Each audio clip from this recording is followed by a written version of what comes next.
मिर्जापुर पहुंचे राज्य बाल अधिकारी संरक्षण आयोग के अध्यक्ष डॉक्टर देवेंद्र शर्मा ने गुरुवार को कमिश्नर कार्यालय में मंडलीय समीक्षा बैठक ली। इस दौरान देश की भावी पीढ़ी को नशा से दूर रखने का निर्देश दिया। कहा कि किसी भी विद्यालय के 100 मीटर के सराउंड में पान, बीड़ी, सिगरेट की दुकान ना हो। 21 वर्ष से कम उम्र के बच्चों को शराब ना बेची जाए। कहा कि सरकार की योजनाओं पात्र तक विशेष रूप से पहुंचाने का ध्यान दिया जाए। क्या कितनी योजनाओं का लाभ दिया गया है इस मंडल में और क्या क्या प्रमुख विषय रहा है इसके बारे में? जो समीक्षा आज हमने मिर्जापुर मंडल की जो बैठक की है और उस बैठक में जो हमारे पे मंडल में आया है मुख्यमंत्री बाल सेवा योजना कोविड, जिसमें हम 4,000 रुपया देते हैं और उसमें 407 बच्चों को दिया जा रहा है। मुख्यमंत्री बाल सामान्य योजना 1 मार्च 2020 के बाद जिन बच्चों के माँ या पिता किसी कारणवश बीमारी से चले गए हों, ऐसे बच्चों को हम 2500 रुपया दे रहे हैं। ऐसे बच्चों को 1595 बच्चों को हम 2500 रुपया दे रहे हैं।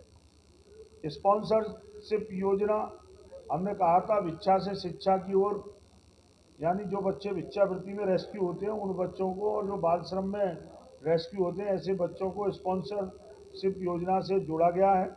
823 बच्चों को हम 4,000 रुपया उनके पढ़ने के लिए दे रहे हैं। मुख्यमंत्री कन्या सुमंगल योजना, ये मुख्यमंत्री कन्या सुमंगल योजना हमारे देश के गौरव प्रधानमंत्री जी का जो स्वप्न है, बेटी बचाओ बेटी पढ़ाओ का जो स्वप्न है उसको साकार करने का काम सरकार कर रही है। और पहले 15,000 रुपया दिया जाता था। मैं मुख्यमंत्री को धन्यवाद दूंगा कि पिछले रक्षाबंधन पर इस वर्ष में 25,000 रुपया 6 बार में बेटी को जन्म से लेकर 18 वर्ष तक की उम्र तक दिया जाएगा। बाल विवाह योजना, बाल विवाह नहीं होना चाहिए। हमने ताकीद किया कि 2025 तक हम उत्तर प्रदेश को बाल विवाह मुक्त उत्तर प्रदेश बनाने की ओर हमारा लक्ष्य है। और हमने अक्षय तृतीया पर जो गाइडलाइन दी थी उसमें 34 बाल विवाह पर कार्रवाई हुई है इस मंडल में। और निराश्रित विधवा पेंशन योजना 1,23,355 महिलाओं को विधवा पेंशन योजना दी जा रही है। बैठक में क्या कमियां मिली किसी बात का और क्या उसके लिए कोई कमी नहीं? हमने अधिकारियों को निर्देशित किया है कि सरकार की जो योजना है उनका सीधा लाभ जनता के बीच में पहुंचना चाहिए और जो पात्र व्यक्ति हैं उनको ये लाभ मिले।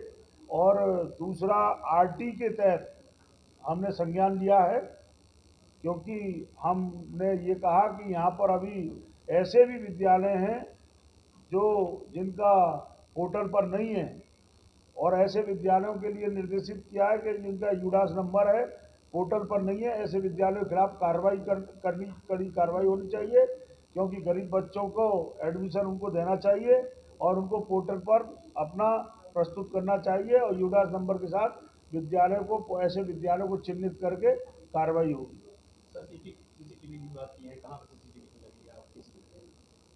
नारकोटिक्स विभाग और राज्य बाल अधिकार संरक्षण आयोग उत्तर प्रदेश दोनों का ज्वाइंट एक्शन प्लान है, एक युद्ध नशे के विरुद्ध। उसके लिए हमने गाइडलाइन दी है। विद्यालय के सराउंडिंग 100 मीटर तक कोई भी पान, बीड़ी, सिगरेट, गुटखा की दुकान नहीं होनी चाहिए। सिगरेट को बैन किया है, हुक्का बार को भी बैन किया है। और हमने प्रहरी क्लब बनाने की बात कही है। कक्षा 6 से लेकर चाहे इंजीनियरिंग कॉलेज हो, चाहे डिग्री कॉलेज हो, चाहे मेडिकल शॉप्स हो, वहाँ पर प्रहरी क्लब बनाए जाएं। क्लास टीचर अध्यक्ष होगा, 5-6 विद्यार्थी उसके सदस्य होंगे। 15 दिन बाद वो प्रहरी क्लब के सदस्य इस बात की चर्चा करेंगे कि हमारी क्लास में कोई बच्चा गलत रास्ते पर तो नहीं जा रहा। उसकी एक बुक भी बनाई जाए, कॉपी बनाई जाएगी और वो हर महीना प्रिंसिपल उसको चार्ज करेगा। अब H1 मॉडिस की जो दवाइयाँ हैं वो बच्चे ना खरीदें, उसके लिए हमने कहा कि मेडिकल शॉप्स पर कैमरे लगाए जाएं। दूसरा, 21 वर्ष से नीचे की उम्र के बच्चे शराब ना खरीदें, उसके लिए हमने स्लोगन और कैमरा लगाने की बात कही थी और वो काम लगभग हमारा पूरा हुआ। समय पूरा होगा तो तब तक पूरा हो जाना चाहिए, क्योंकि कहा जाता है लेकिन होता है। नहीं, काम लगभग पूरा हो रहा है। अभी हमने 15 दिन का अल्टीमेटम दिया, 15 दिन में इस काम को पूरा करके हमको बाला इसको अवगत कराएगा।